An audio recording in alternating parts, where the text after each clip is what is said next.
Hey everyone, welcome back to the channel. Today's video is going to be about querying, so feel free to grab a notepad and something to write with, and I'm going to share with you 5 things I learned about querying through querying the absentees. Number 1. How to write a synopsis and query letter. After your manuscript, your synopsis and query letter are the most important things in your querying toolkit. So what are they, and why do you need them? The synopsis is a summary of what happens in the book. It's not the same as a blurb. Now you'll recall that a blurb is that little bit of text that you may find on either the back cover of a book, or sometimes with hardcovers you'll find them on the inside flap of the dust jacket, and that little blurb of text is supposed to entice potential readers to buy the book. The important distinction here is that the blurb does not give away the ending, but a synopsis does. Now, when you're querying a manuscript, it's really important that you can show an agent exactly how your story unfolds from start to finish. What they're looking for here is your thought process, and they want to make sure that that story actually makes sense and that it's actually in a position to be queried, meaning it needs to be complete.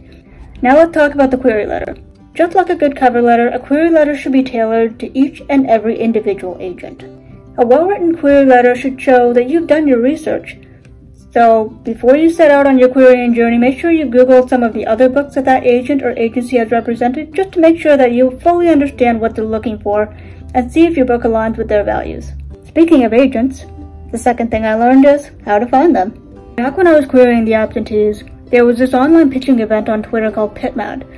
Some of you may have heard of this, but for the uninitiated, PitMad was basically an opportunity for authors to pitch their manuscript to hundreds of agents simultaneously. Of course, the downside to this particular pitching strategy is that we're all competing for the same attention at the same time, and it can just be overwhelming for the agent to go through every individual pitch, and sometimes pitches wouldn't be seen, or they would be seen but there'd be no follow-up. PitMad officially stopped hosting their pitching events on Twitter back in February of 2022. However, that being said, if you'd like, you can still include social media in your pitching strategy because it's still a really valuable resource, she says after deleting all her platforms. Do your research, see if there are other pitching events, something similar to Pitch Wars or PitMad that you might like to use, and have some fun with it. Number 3. How to interpret feedback. It can be really hard to hear criticism, especially if it's directed towards something that you may have spent years of your life working on. But the truth is, not every manuscript is a good fit for every agent or agency. And yes, rejection hurts, whether it's delivered in a form letter or a more personalized reply, but don't despair. Just remember that every no you receive along the way is one step closer to your yes. Now, in some cases, an agent may request to read some or even all of your manuscript. If you get a request to send a partial, what this means is the agent would like you to send the first 3 chapters or 50 pages depending on that particular agent's preferences. From there, they may even go so far as to request the full, which, as the name implies, is the entire manuscript from start to finish.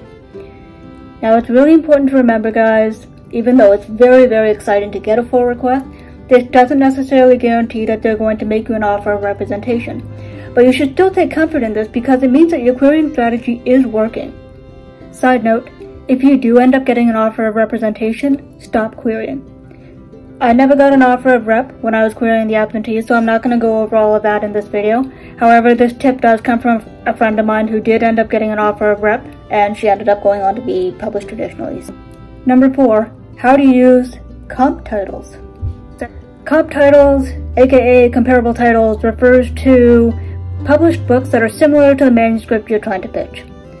Personally, I don't like them. I didn't like using them when I was querying the absentees because I sometimes feel like comp titles sets this unfair expectation for a manuscript that's not yet published. However, this is supposed to be an educational video, so regardless of how you or I feel about comp titles, the reality is they do have their place, and they're very useful in terms of illustrating that you know your audience and showing agents that you have a pretty good sense of your genre and where your book potentially fits into the market. And finally, number 5, and this might be the most important step in the process, but I learned how to use the manuscript wish list. The manuscript wish list is a really great resource for writers and agents alike. Basically, the database enables writers who are querying to search for agents based on genre, age group, and keywords. The site works in conjunction with Twitter, so If you're at all active on the Bluebird app, then you can search for agents who are open to submission by searching for hashtag MSWL. Once you select an agent, you can read more about their education, experience, the agency they're employed by, and so on. These profiles should also say something about their submission guidelines near the bottom, so be sure you read this part very carefully. I can't say enough good things about this site or how valuable it is for querying writers. I'll leave a link in the description below if you want to check it out on your own time.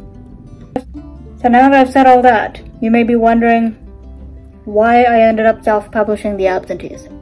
It wasn't because I gave up on my querying journey, and it wasn't because I thought that I could do a better job self-publishing. It really all came down to time.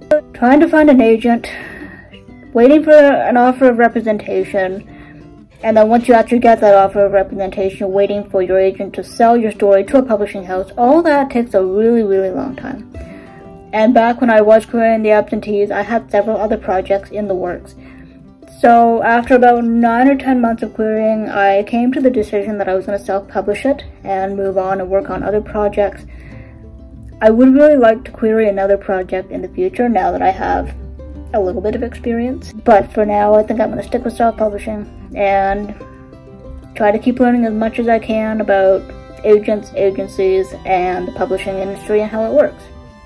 Anyway guys, that's all I have for you for today. If you like this video, don't forget to like it and subscribe, and I will catch you on the next one.